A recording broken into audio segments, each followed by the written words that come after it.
คือมานั่งกันแบบสิเนาะนั่งนั่งกันพิงแดดนั่งพิงแดดแล้วก็มันหนาวหนาว โอ้สบายดีเด้อสบายดีไหมเฒ่า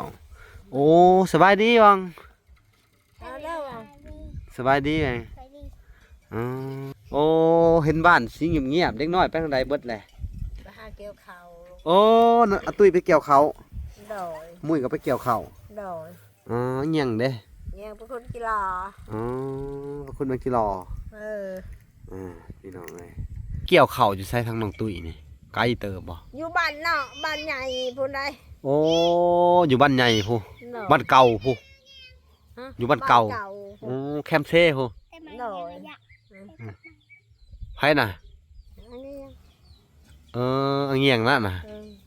เอาเงี่ยงมาแต่คุดอันที่รอพี่น้องเอ้ยเบิ่งสิซูมให้เบิ่งพี่น้องเอ้ยหุ่นโอ้เอามุ้ยน้ำแน่นั่นน่ะนั่นพี่น้องไกลเลยนะ ใกล้ อันเงี่ยงกับอันเอามุ้ยบ่น่ะ โดย พี่น้องเอ้ย เปลี่ยนกันผู้หนึ่งเมื่อยผู้หนึ่งไป อ๋อ นี่ผู้นี้ก็ไปแล้วมื้ออื่นนี่ ไผ ช่องเมื่อยช่องวัน พี่น้องน้องมุ้ยมาแล้วนี่ม้าตัวนี้ก็อ้วนนี่สบายดีน้องมุ้ยเป็นอะไรได้บ่มาเบิ่งดูไปเฒ่าโอ้เพิ่นก็ได้อยู่ได้พี่น้องเอ้ยนี่ได้หน่อไม้พร้อมเนาะได้จิรอได้หน่อไม้พร้อมเขาบ่ได้แกงแค่จิรอเนาะไปเฒ่าเนาะ โดย น้องเงียง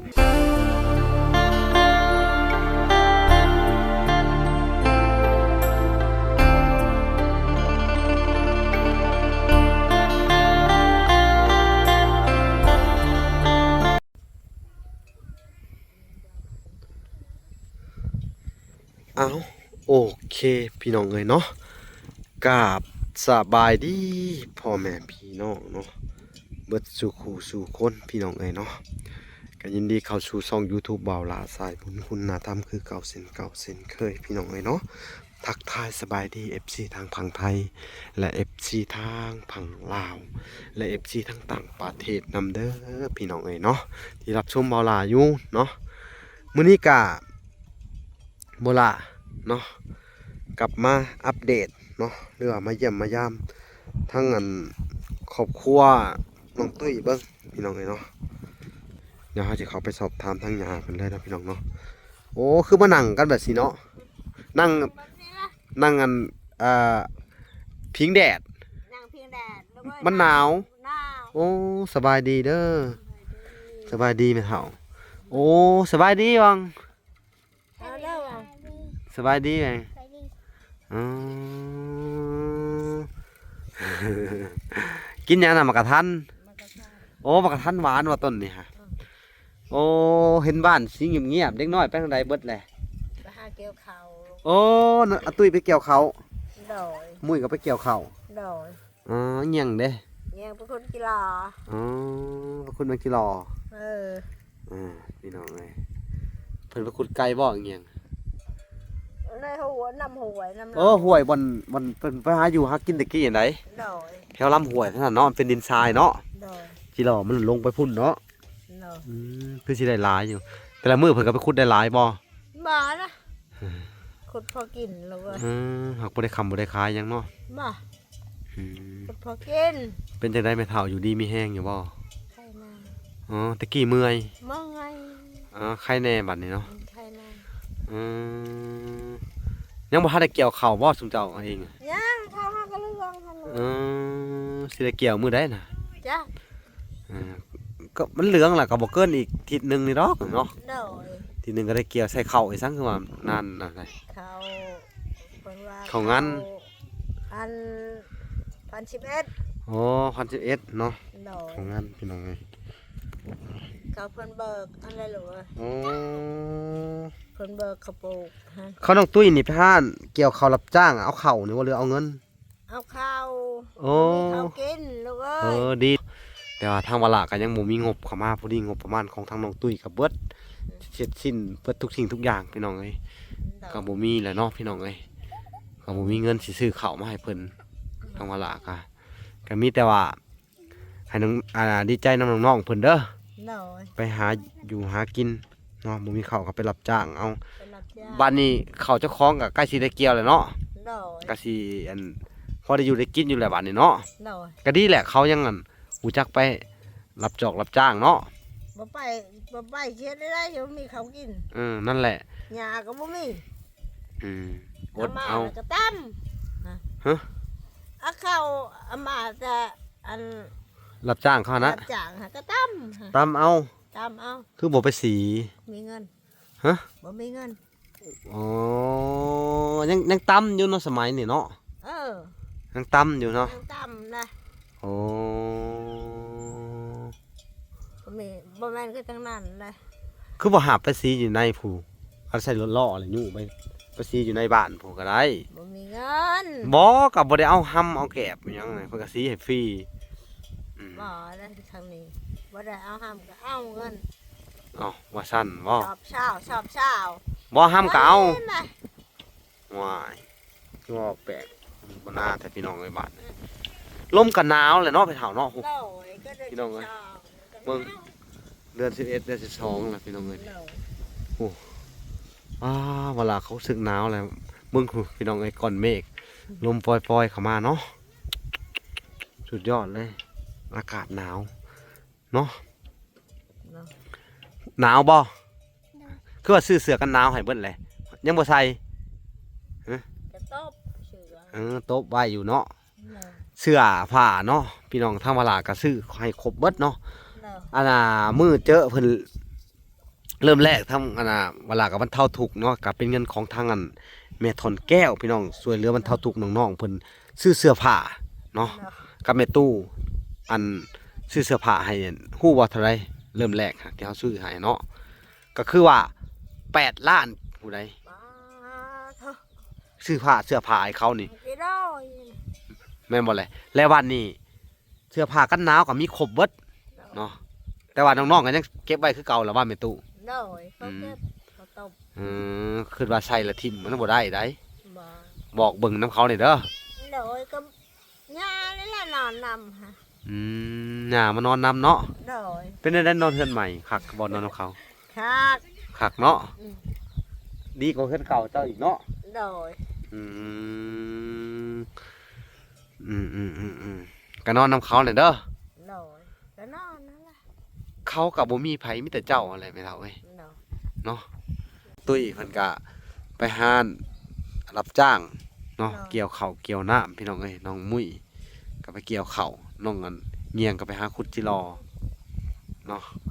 สู้ๆเด้อแม่ตู้เด้อ ตู้อยู่ แม่ ดอก เฒ่า บ่ ก็สิได้เกี่ยวข้าวเป็นของตัวเองแหละบัดนี้เนาะ เนาะ โอ้อันนะฮะไผแอมให้คิดเพิ่นพัวตะนะฮะ เขาแอบแม่เขาเก็บเอาผ้าอ้าวเขาหัน มันมีครบเบิดแล้วบ่พาคือบ่ขอมาอีกมาแอมให้มันครบไปเลยฮะ เขาย่างหันเขาบอกเอามาอีก ไปเอามาให้เขาอันนั้นมาแอมหน่อยเด้อ เนาะ น้องตุ้ยบ่อยู่พี่น้องเอ้ยสิพาเพิ่นเฮ็ดสิแอมให้เพิ่นนั่นแหละจ้ะอันเฮือนไผฮะโอ้เขาไปได้ตัวนี้แอมก็โอเคได้สำนี่เนาะ เออ เนาะคักอะไรพี่น้องเอ้ยเพิ่นน้องตุ้ยเพิ่นเป็นคนแอมอ่ะนะพี่น้องเอ้ยเฮือนไผเด้ เออ อันเด้เพิ่นก็มาโอ้พอดีเฮ็ดกินอยู่หั่นก็ได้แล้วทำนั้นก็ดีแล้วเฮือนไผเนาะ กินลูกเอ้ย ซุมื้อนี่ได้ เนาะ เฮ็ดอยู่เฮ็ดกินหั่นเนาะ เนาะ อื กิ ม นข้าวแล้วก็มานอนพี่ ก็สบายอยู่แล้ววะ เขาบ่ได้ให้เอาขึ้นเฮือนใหญ่นี่มันเปื้อน นั่นแหละเขาบ่ให้เอาพื้นเอาไฟขึ้นไปตั้งหั่นได เนาะ ให้นี่แหละเป็นเฮือนครัวซุมเจ้าฮะเนาะ เนาะ ก็มีแต่ว่าน้องๆเพิ่นก็อันหาอยู่หากินคือเก่าพี่น้องขึ้นเกี่ยวกับการหาข้าวหาน้ำก็เริ่มโอเคแล้วแหละเนาะไปรับจ้างคู่มือบ่ ไปรับจ้างคู่มือ โอ้ก็คือสิได้หลายอยู่เนาะมันเท่าถูกได้แล้วบาดนี้พี่น้องนี่แหละทางเวลาก็อันเข้ามาเยี่ยมมายามมาเบิ่งเพิ่นมาติดตามเบิ่งพี่น้องเอ้ยเนาะทางน้องตุ้ยแล้วก็น้องมุ้ยก็ยังไปหารับจ้างอันเกี่ยวข้าวพี่น้องเอ้ยเนาะเกี่ยวข้าวเอาข้าวเอาน้ำเอาเป็นข้าวเป็นน้ำเอามาเฮ็ดกินพี่น้องเรือเอามาตำเนาะ เอามาต ใครเป็นคนตำเนี่ย ำเงียง เอื้อยได้อสะอ๋อเอื้อยไปเกี่ยวข้าวน้องอยู่เพื่อนตำ ข้าวน้องเป็นผู้ต โอ้เงี่ยงลำบากเนาะ ำ เอียงก็ได้พี่น้องเอ้ยเพิ่นบ่ได้เกี่ยวข้าวน้ำเขาเพิ่นก็เป็นคนตั้มพี่น้องเอ้ยเนาะ โดย อืมก็คือว่าเนาะพี่น้องก็ลำบากคือสุดแหละน้องๆเพิ่นก็ดีแต่ว่ามีเฮือนมีซ่านมีอันน่ะเขาของมันเท่าถูกเบื้องต้นหลายสิ่งหลายอย่างที่ทางทีมงานเฮาซอยเหลือพี่น้องเอ้ยเนาะทางวลาซอยเหลือก็มีผู้ใหญ่หลายๆท่านที่ซอยผ่านช่องวลาเนาะก็ต้องขอบุญขอบคุณเด้อเนาะวลาก็มาอัปเดตและเยี่ยมยามซุเพิ่นเนาะตอนนี้เป็นได้แหว่งบ่ได้ไปนำเขาบ่ไปเกี่ยวเขาบ่ได้เข้าโรงเรียนบ่หรือใดๆวันหยุดนะมื้อนี้ ไม่ได้ข่าว อ๋อไปหับจ้างก่อนเนาะ อืม อยู่นี่นะครับพี่น้องเอ้ย จ้ะ ช่วงเกี่ยวข้าวในชนไร่อันเด็กน้อยชนบทเพิ่นก็ยังสิบ่ได้ไปโรงเรียนเนาะ โดย ไปหารับจ้างเกี่ยวเกี่ยวข้าวก่อนพี่น้องเอ้ยนี่แหละวิถีชีวิตชนบท คันวิทย์บ้านเมืองเพิ่นก็บ่ได้กินอีกเลยคือเก่า เออ แต่บ่ได้หาแต่เดี๋ยวนี้ เนาะก็จนเคิกโรงเรียนเนาะ โดย ก็เลยต้องอดเอาก่อนไปหาข้าวหาน้ำก่อนเนาะพี่น้อง นี่แหละวิธีคนบ้านนอกพี่น้องเอ้ยคนชนบทเฮาก็สิแบบสิแหละเนาะ โดย ถ้าเฮาบ่เอาแต่ตอนนี้เนาะตอนเขาเกี่ยวเขาเฮาสิไปเอาตอนใดแม่นบ่ ก็มา ทวิตตอนเกี่ยวเขาไว้แต่ก็แล้วได้เนาะ ก็ล่าเขาขึ้นแล้วก็ล่า ใครสิไปให้เฮาบัดนี้เนาะ ไปให้ นี่แหละน้องๆเพิ่นเฮ็ดถูกอยู่พี่น้องเอ้ยต้องเคิกการทำการเฮ็ดก็บ่เป็นหยัง นี่แหละบอกให้ไป ดีเด้อดีใจนำเนาะพี่น้องเอ้ย บอกเขามาไปอย่ามาไปแล้วแม่ลูกไปหาเกี่ยวเขา อืม รับจ้างสิกินอีหยัง เออ แล้วนั่นยังไป เออเนาะพี่น้องเนาะนี่เด็กน้อยก็ยังไร้เดียงสาอยู่พี่น้องเอ้ยฮู้บ่มื้อน่ะฮะเฮาพาเจ้าเพิ่นไปอันไปอีหยังเคินไปเขาล่างทรงเรือเอิ้นอันเชิญพ่อแม่มาพ่อแม่เพิ่นก็ให้ใส่กันได้ โดย มันอันนี้มันเป็นเรื่องจริงบ่แม่เฒ่าจ้ะว่า เป็นเรื่องจริงในลูก เรื่องจริงเลยเนาะ โดย โดยที่เฮาบ่ได้อันเว้าชื่อเสียงเขาพอเขาเข้ามาส่งเรือเข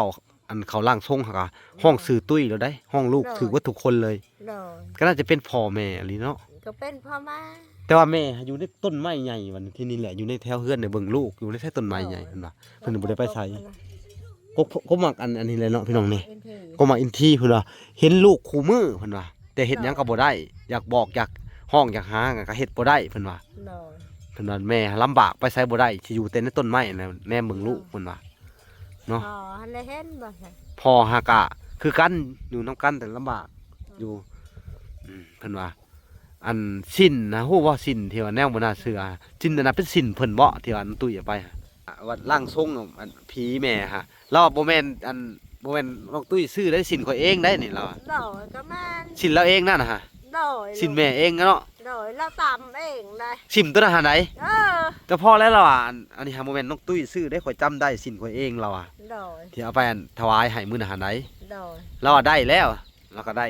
ถ้าเอาไปวงไปวัดบัดนี้จังสิได้กินข้าวน้ำตาปลาค่ะเพิ่นว่า โดย ถ้าว่าบอกกล่าวว่าสิเฮาบ่ได้กินได้ บ่ ต้องเอาไปวัดได้เพิ่นว่าจังได้กินข้าวน้ำเนาะอ๋อ กินก็กินแต่พอเขาว่ากินแต่พอ อืม พอยังเอาไว้ได้ยินนิดหน่อยว่า อืม พอว่าเอาไว้ให้แม่ช่วยอีก อืม นิดหน่อยจะนี่ทำอ่ะไม่ใช่แม่นี่มันอยู่ทางหล่างนี่พอว่า น่ะอื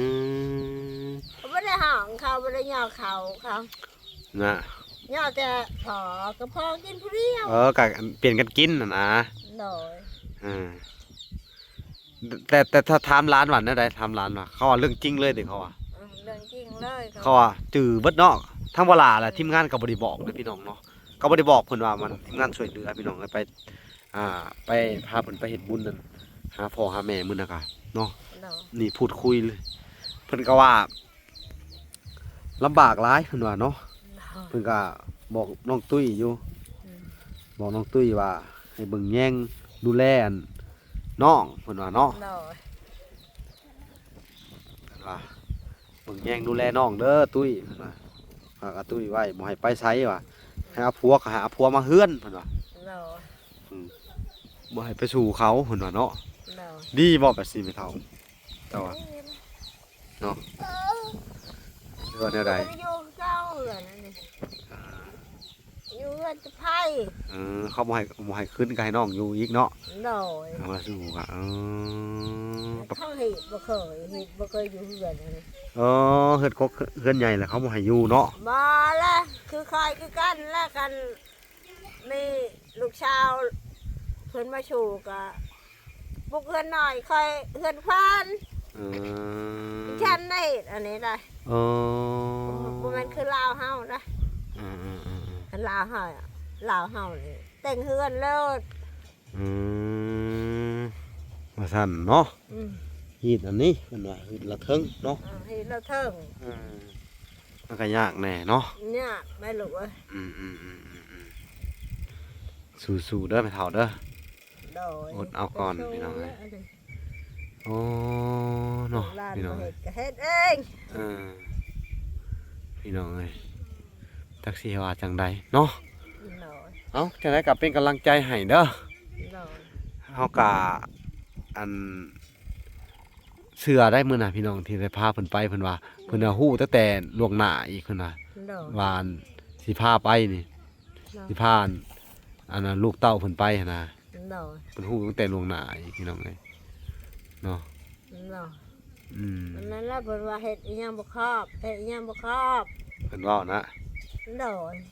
อืม กินข้าวกินน้ำก็บ่ได้ห้องเพิ่น อื ว่าม พ่อแม่เพิ่นว่าได อืม ห้องแน่บัดนี้ติ จะห้องแล้วผู้แม่กินข้าวได้ลูกเอ้ย อืม มาเด้อมาเด้อ อืมพี่น้อง เขาก็ดีใจแล้วคันห้องคัน เนาะ เอาบ่ได้ห้องอ่ะจะให้ เพิ่นนี่ไปเกี่ยวข้าวอยู่ไสทางน้องตุ้ยนี่ไกลเติบบ่ อยู่บ้านเนาะบ้านใหญ่พุ่นใด โอ้อยู่บ้านใหญ่พู เนาะ บ้านเก่าพู ฮะ อยู่บ้านเก่า พุ่ โอ้ น แคมเซ่พู โดย ไผน่ะ อันนี้ เอาเงียงนั่นน่ะ เออ เอาเงียงมาแต่ขุดอันที่รอพี่น้องเอ้ยเบิ่งสิซูมให้เบิ่งพี่น้องเอ้ยหุ่นโอ้เอามุ้ยน้ำแน่นั่นน่ะ อืม นั่นพี่น้องโอ้ไกลเลยนะ แกงไก่ อันเงียงกับอันอัดเอามุ้ยบ่น่ะ โดย พี่น้องเอ้ย เปลี่ยนกันผู้หนึงเมื่อยผู้หนึงไป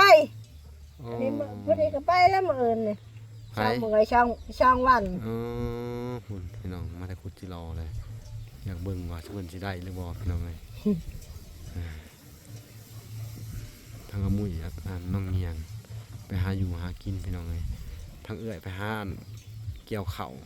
แต่สงสัยน้องมุ้ยมาแต่เกี่ยวข้าวแล้วก็ไปขุดที่รอนํกันเนาะ โดย ไปเจอกันอยู่พุ่นเนาะกะดีพี่น้องเอ้ยเพิ่นยังฮู้จักเนาะอันแบ่งกันเนาะ อืม แบ่งกันไปหาอยู่หากินพี่น้องเอ้ยเนาะอันนี้คือไก่ได้พี่น้องเอ้ยเฮาซูมมันนี่พี่น้องเอ้ยเพิ่นย่างมาแล้ว แล้วก็ สองเอ้ยน้องเพิ่น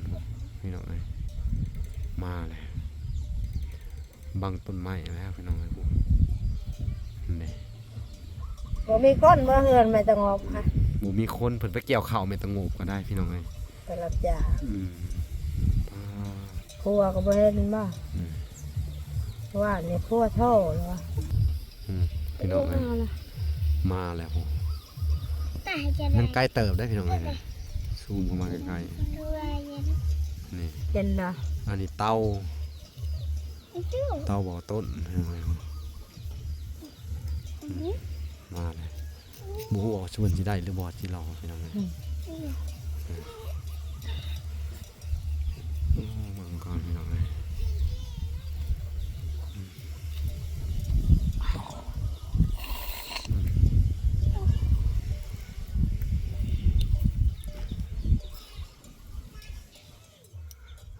พี่น้องเอ้ยยังไกลอะไรพุ่นเนาะเป็นได้ไหมเถ่าอันยันนี่อันน่ะไผไปหาอยู่หากินเล็กน้อยนี่นะ เด็กน้อยนี่แหละลูกว่า ไปขุดจิรอยามนี่ก็เนาะ โดย หากับปูกับปีเลยเนาะ โดย กบเขียดเขาฮูเนาะ อืม ยามเกี่ยวเขาพี่น้องเอ้ยเนาะ โดย ก็ดีเนาะดีใจนำน้องๆเพิ่นพี่น้องเอ้ยก็ยังหาอยู่หากินเนาะแต่เรื่องข้าวน้ำนี่อันน่ะโอเคแหละเนาะไปเขาให้ก่อนแหละเนาะ เออ เขาให้ก่อน น ให้มาตำกินก่อนเนาะ โดย อืมโอ้โอ้โอ้โอ้โอ้อ้าวหุ่นมาอะไรพี่น้องไอ้บ้านเนี่ยสองไอ้น้องเพิ่นคือสิได้หลายอยู่ จัก มาตัวนี้ก็อ้วนขึ้นแล้วเนาะ อืม เออเอามาดูหะกิ๊กกิ๊กโอ้นี่พี่น้องเอ้ยมาตัวน้อยๆเคยจำได้บ่ตอนแรกๆต้นที่ว่าไปเจอเพิ่นแรกๆตัวจะจอยแห้งๆอะเนาะ โดย ตัวกำลังสิตายเนี่ยอ้วนๆขนาดเป็นตัวใหญ่ขึ้นเลยพี่น้องเลย ใบทางผู้พี่น้องน้องมุ้ยมาแล้วนี่มาตัวนี้ก็อ้วนนี่สบายดีน้องมุ้ยเป็นอะไรได้บ่มาเบิ่งดูไปเฒ่าโอ้เพิ่นก็ได้อยู่ได้พี่น้องเอ้ยนี่ได้หน่อไม้พร้อมเนาะได้จิรอได้หน่อไม้พร้อมเขาบ่ได้แกงกับจิรอเนาะไปเฒ่าเนาะ โดย น้องเงียงน้องเงียงมาสบายดีพี่น้องเอ้ยเป็นได้ไปขุดจิรอได้บ่ได้หลายก็ได้หลายเติมเนาะแกงใส่หน่อไม้เนาะเอาไปต้มไปเอาไปต้มเห็ดกินเด้อพี่น้องเอ้ยต้มหน่อไม้แล้วแกงแค่จิรอเนาะแซ่บจ้ะยังเหลือแต่น้องตุ้ยพี่น้องเอ้ยจังสีมาจะหน่อยนะน้องมุ้ยนี่น้องมุ้ยนี่ไปเกี่ยวข้าวแล้วไปเจอกับน้องเงียงมันบ่นี่ โดย เพิ่นได้ย่างลัดมากันเจอกันเนาะน้องเงียงเป็นคนหาหน่อไม้หากุจิรอพี่น้องเอ้ยเนาะมาต้นนี้กะโอ้พี่น้องเอ้ยตะกี้มันไฟใหม่แล้วก็รถไถเหยียบอีกแอวส่งเลยนี่พี่น้องเอ้ยมันเป็นหมาแคะเลยได้นี่นี่พี่น้องเอ้ยนี่มาเจอกันเลยเจ้าชนิดกันพี่น้องเอ้ย